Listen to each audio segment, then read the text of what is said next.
उनमें से 3-4 बच्चे घरों को वापस आ गए, फिर आपका सारा ये कोई नहीं आएगा। किस तरह आप कहते हैं कोई नहीं आएगा? शाहीन साहब किस तरह? अगर आपने कभी भी दुनिया के वर्स्ट सीरियल किलर्स का नाम पढ़ा होगा तो आपको इन लोगों का लाजमी पता होगा। Jack the Ripper, angel of death, Ed Kemper और जॉन वेन। ये बेसिकली वो सीरियल किलर्स थे जो मासूम लोगों को मारकर उन्हें नुकसान पहुंचाकर खुशी महसूस करते थे। इसके अलावा एक और भी ऐसा इंसान मौजूद है जिसके बारे में हम आगे बात करने जा रहे हैं, जो दुनिया की one of the worst serial killers की कैटेगरी में फॉल आउट होता है, जावेद इकबाल। जावेद इकबाल एक सरफेरा, मैनिपुलेटिव और एक बहुत ही सिक इंसान था। ये वाकया 1998 से 1999 के दरमियान का वाकया है और ये कहानी एक वार्निंग के साथ शुरू होती है क्योंकि इसमें मौजूद हर एक बच्चा इसके विक्टिम का शिकार बना। जावेद इकबाल 1956 में लाहौर में पैदा हुआ। इसके 7 और भाई थे। इसका बाप मोहम्मद अली एक इंडियन रेफ्यूजी था जिसने फैसले किया कि वो पाकिस्तान में रहना चाहता है। मोहम्मद अली एक बहुत ही रिस्पेक्टेड बिजनेसमैन था और उसकी बीवी एक बहुत ही रिस्पेक्टेड औरत थी, हाउसवाइफ थी, जिसने बड़ी अच्छी तरबियत के साथ अपने तमाम बच्चों को पाला। उन्हें हर किस्म की आसाइशें दी, अच्छा खाना दिया, अच्छी तालीम दी, प्यार दिया और रहने को जगह दी। इतने सब कुछ करने के बाद इन 8 बच्चों में एक बच्चा ऐसा था जो बाकी सबसे मुख्तलिफ था। इसका एक भाई बताता है जावेद इकबाल बहुत ही जिद्दी, गुस्से वाला, डिमांडिंग और दूसरों को टॉर्चर कर खुश होता था। जब और कोई नहीं मिलता था तो इवन जानवरों को मारता था और जानवरों को नुकसान पहुंचाकर, उन्हें टॉर्चर देकर, उन्हें तकलीफ देकर खुशी महसूस करता था। थोड़ी सी अगर साइकोलॉजी की बात की जाए, एक ऐसा ट्रायड मौजूद है जिसके जरिए हम अंदाज़ा लगा सकते हैं कि इंसान अपनी अगली ज़िंदगी में कितना वायलेंट हो सकता है, जिसका नाम मैकडोनल्ड्स ट्रायड है और ये एज अ मार्कर के तौर पर यूज़ होता है।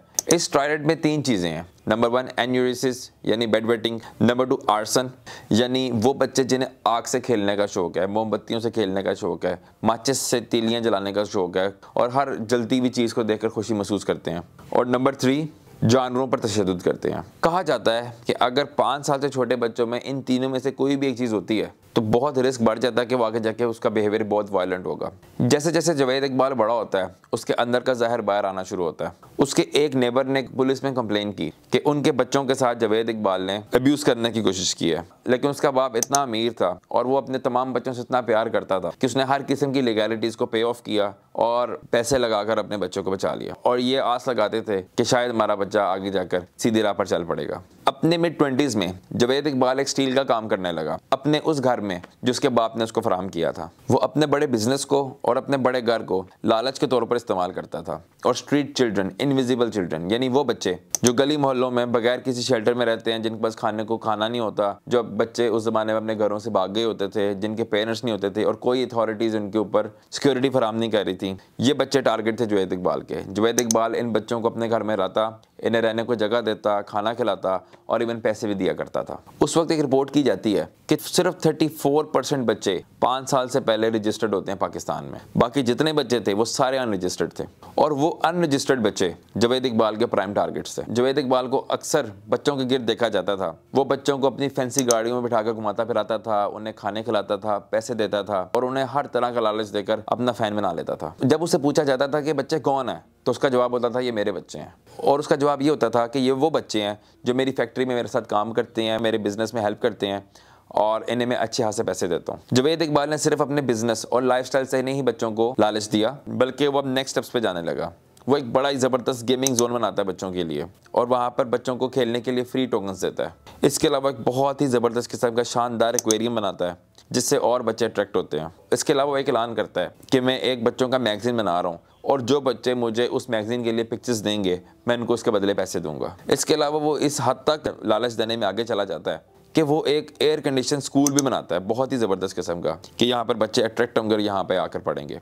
उस गेमिंग जोन में जब बच्चे फ्री के टोकन आके खेलते थे तो वहाँ पर वो कई बारी 100 का नोट फेंक देता था और वो वेट करता था कि कोई बच्चा इसको उठा ले। जो कोई उसको उठाता था उसको वो बैक डोर में जाकर मारता था, तशद्दुद करता था और उसके बाद वो बच्चे से पैसे लेता भी नहीं था। 1990 में इकबाल का बाप मोहम्मद अली इस दुनिया से रुखसत फरमाता है और जावेद इकबाल को 30 लाख रुपए की जायदाद मिलती है, लेकिन वो अब अपने उस बाप को खो चुका था जो एक बहुत ही रिस्पेक्टेड बिजनेसमैन था और उसके पास बहुत पैसे थे और उसने हर बार जावेद इकबाल को जेल से रहा करवाया। 1992 में जावेद इकबाल को किसी वजह से जेल जाना पड़ता है और उधर भी वो जाकर बच्चों के साथ जुल्म करता है और उन्हें अब्यूज करने की कोशिश करता है, जिसकी वजह से पुलिस उसे जेल में इतना मारती है और कहती है कि वो उसे जान से मार देंगे, क्योंकि अब इसका बाप नहीं था इसलिए अब इससे कोई बचाने वाला नहीं था। एक बार जावेद इकबाल अपने 2 साथ रहने वाले बच्चों की ड्यूटी लगाता है कि बाहर से किसी ऐसे बच्चे को लेके आओ, मेरी टांगे दबाए, कंधे दबाए, मैं बहुत थक चुका हूँ। वो 2 बच्चे एक बच्चे को लेकर आते हैं और उसे कहा जाता है कि उसने सिर्फ मसाज करना है और उसको इसके बदले पैसे दिए जाएंगे। लेकिन जब वो उस बच्चे को कन्विंस करके उसके घर में लेके आते हैं तो जावेद इकबाल उस पर तशद्दुद करता है। वो छोटा बच्चा बहुत ट्रॉमेटाइज होता है और जावेद इकबाल के सोने का वेट करता है। जैसे जावेद इकबाल सोता है वो कहीं से उसकी गन ढूंढता है और जोर से उसके मुंह पे मारता है। जावेद इकबाल को इतनी बुरी तरह से चोट लगती है कि वो उसी टाइम बेहोश हो जाता है और 22 दिन अस्पताल में रहता है और उसका मुंह पूरी तरह खराब हो जाता है और उसके ट्रीटमेंट पे इतना खर्चा आता है, इतनी सर्जरीज उसकी होती हैं कि वो अपनी सारी फैंसी कार्स, अपना घर, अपना गेमिंग जोन सब कुछ बेचकर अपना इलाज करवाता है। उसकी पूरी जायदाद बिक जाती है, इतनी बुरी तरह वो जख्मी होता है। लेकिन उसका स्टिल ये कहना था कि मेरी जिंदगी का सबसे डार्क फेज वो था जब मेरी माँ इस दुनिया से जाती है। उसका कहना था कि जब मुझे जेल में रखा गया और मुझे इतनी बुरी तरह मारा जाता था तो मेरी माँ स्ट्रेस लेती थी, रोती थी और उसी स्ट्रेस की वजह से वो इस दुनिया से रुखसत हो जाती है। अपनी माँ के मरने के बाद जावेद इकबाल के पास कोई पैसे नहीं थे और उसके पास कोई रहने को जगह नहीं थी। सब कुछ बेचकर वो उसने अपना ट्रीटमेंट करवाया। उसके बाद वो लाहौर में एक स्लम एरिया में रहने लगता है और उसका एड्रेस 16 रावी रोड, और ये वो एड्रेस था जहां इसने इतना बड़ा जुर्म कमिट किया। उसने अपने साथ एक प्लेज किया कि वो 100 बच्चों को मारेगा। उसका कहना था, my mother cried for me, I wanted 100 mothers to cry for their children. Javed के साथ जो ऑलरेडी अटैच बच्चे थे वो उनकी ड्यूटी लगाता था कि गली मोहल्ले से ऐसे बच्चों को लेके आओ जिनके पेरेंट्स ना हो, खाने को खाना ना हो और रहने को जगह ना हो। उन्हें लालच देकर हमारे पास लेके आओ कि उन्हें खाना भी दिया जाएगा, रहने को जगह भी मिलेगी और अच्छे पैसे भी मिलेंगे। ये बच्चे उन बच्चों को ढूंढ के लाते थे और जावेद इकबाल उन्हें सबसे पहले पीने में कुछ ड्रिंक देता था। उस ड्रिंक के अंदर बेहोशी की दवाई थी। जब वो बच्चा बेहोश होता था तो जावेद इकबाल एक मोटी चेन से बच्चे को मार देता था और उस बच्चे की बॉडी को एक ड्रम के अंदर हाइड्रोक्लोरिक एसिड में डाल देता था और रेमिनेंट्स को रावी रिवर में जाकर फेंक देता था।